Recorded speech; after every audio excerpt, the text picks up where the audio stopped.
याजूज माजूज एक कौम है जिसका ज़िक्र इल्हामी किताबों में मौजूद है। इस मखलूक को हज़रत ज़ुल्करनैन ने दीवार तमीर करके इंसानी दुनिया की दूसरी जानब कैद कर दिया था, और इनको कैद करने की वजह ये थी कि हज़रत ज़ुल्करनैन सफ़र करते हुए एक जगह पर पहुँचे जो आर्मीनिया और अज़रबैजान के दरमियान वाक़या है। वहाँ दो पहाड़ों के दरमियान से एक कौम निकला करती थी जो खेत तबाह कर देती थी, तुर्क नस्ल के लोगों को बेदर्दी से कत्ल कर डालती थी और उन्हें ग़ुलाम बना कर ले जाती थी। वहाँ के लोगों ने हज़रत ज़ुल्करनैन से दरख्वास्त की कि हम आपको कुछ रकम जमा करवा देते हैं ताकि आप हमारे और इनके दरमियान कोई रुकावट बना दें। कुरान मजीद में भी इनका ज़िक्र है। इरशाद बारी ताला है कि जिसका तर्जमा उन्होंने कहा, ए ज़ुल्करनैन, याजूज माजूज इस ज़मीन में फ़साद फैलाने वाले हैं, तो क्या हम आपको कुछ माल पेश कर सकते हैं जिसके बदले आप हमारे और इनके दरमियान कोई दीवार बना दें।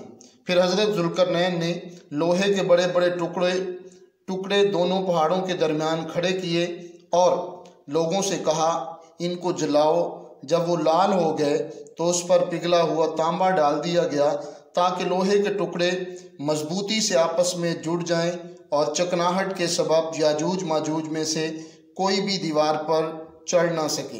कहा जाता है कि इस दीवार की लंबाई 50 मील, ऊंचाई 290 फीट, चौड़ाई 10 फीट है। तारीख के मुताबिक याजूज माजूज हज़रत नूह अलैहिस्सलाम के एक बेटे याफस की औलाद में से हैं जो खाना बदोश और वहशी कबाइल पर मुश्तमिल थी। इनकी तादाद बड़ी तेज़ी के साथ बढ़ी। ये हज़रत ज़ुल्करनैन के ज़माने तक मुख्तलिफ़ कबाइल, कौमों, आबादियों में फैल चुके थे।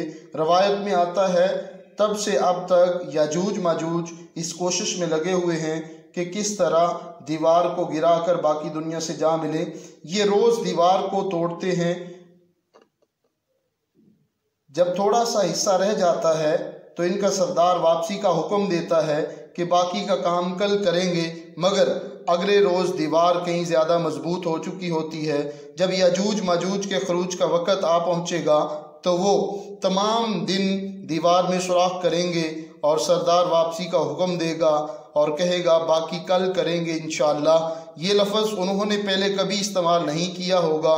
इस लफ्ज़ यानी इंशाअल्लाह की बरकत से अगले दिन दीवार को वैसा ही पाएंगे जैसा छोड़ कर गए थे।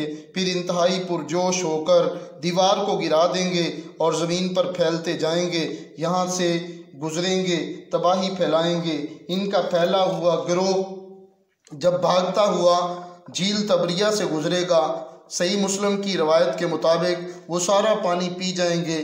जब आखिरी गिरोह वहाँ पहुँचेगा, यहाँ वो कहेंगे यहाँ तो कभी पानी हुआ करता था। झील तबरिया इसराइल में सबसे बड़ी मीठे पानी की झील है, जो याजूज माजूज का खरूज जब होगा, याजूज माजूज का खरूज दज्जाल के खरूज के बाद होगा। हज़रत ईसा अलैहिस्सलाम का दौर होगा तो हज़रत ईसा अलैहिस्सलाम दुआ करेंगे कि या अल्लाह इन्हें ख़त्म कर दें। उस वक़्त अल्लाह ताला इनकी गर्दन में कीड़ा पैदा करेगा, इनकी मौत हो जाएगी और फिर एक बड़ी तेज़ बारिश आएगी और इस सारे गलाज़त को समंदर में फेंक देगी। उस वक़्त याजूज माजूज का एहतताम होगा, एंड हो जाएगा।